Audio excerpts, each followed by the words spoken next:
Bismillahirrahmanirrahim. Alhamdulillahirrabbilalamin. Assalatu wassalam ala rasulillah. Sahabat yang berbahagia, masuk ke episode keempat, pembahasan tentang hadis arba'in yang nomor pertama, innamal a'malu binniyat.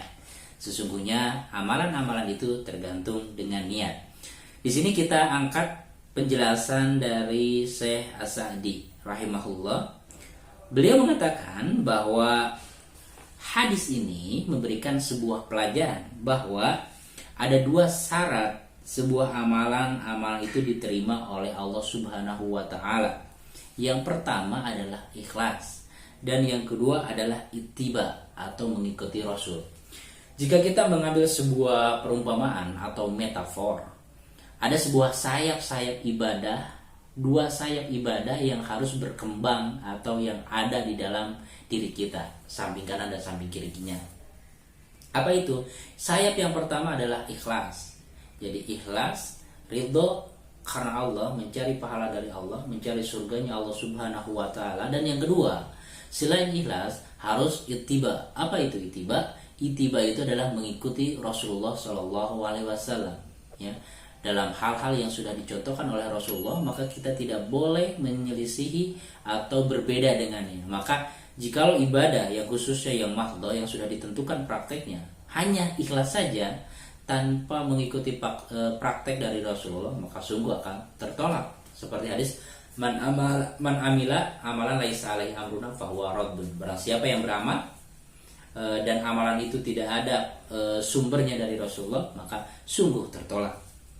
Nah, barang siapa, kata Imam As-Sa'di rahimahullah, barang siapa yang dia sudah beramal ikhlas dan mengikuti Rasulullah, maka sungguh mereka sudah masuk ke dalam kategori firman Allah Subhanahu wa taala surah Al-Baqarah ayat 125, wa man ahsanu dinan mimman aslama wajha.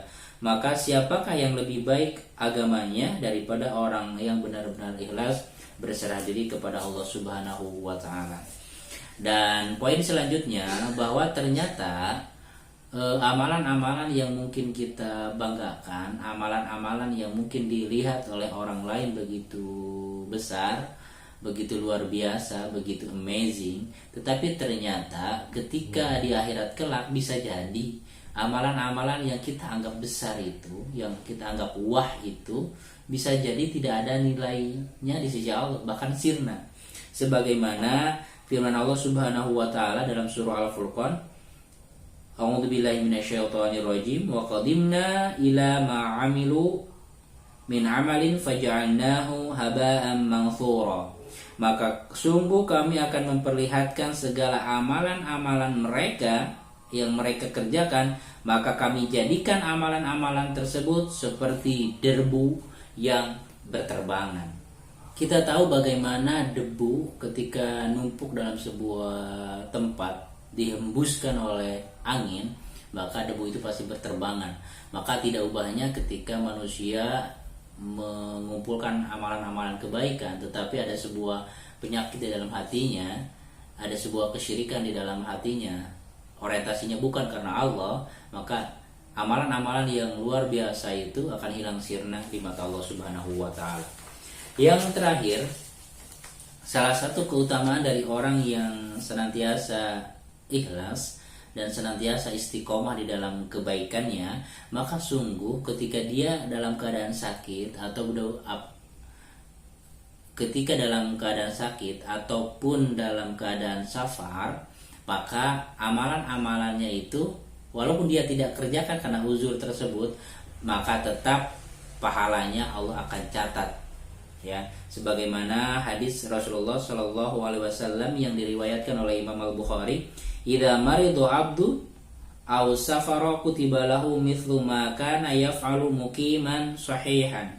Jadi barang siapa seorang hamba yang jika sakit atau safar, maka tetap ditulis kebaikan-kebaikannya itu sebagaimana dia sedang mukim, sebagaimana sedang dalam keadaan sehat walafiat. Inilah salah satu kelebihan atau kemurahan Allah Subhanahu wa taala bagi hambanya yang benar-benar meluruskan niat dalam kehidupannya dan senantiasa istiqomah dalam kebaikan, Maka ketika dia tidak melakukan amalan-amalan yang rutin itu karena sebuah udzur, maka Allah tetap akan mencatatnya. Sungguh luar biasa. Demikian.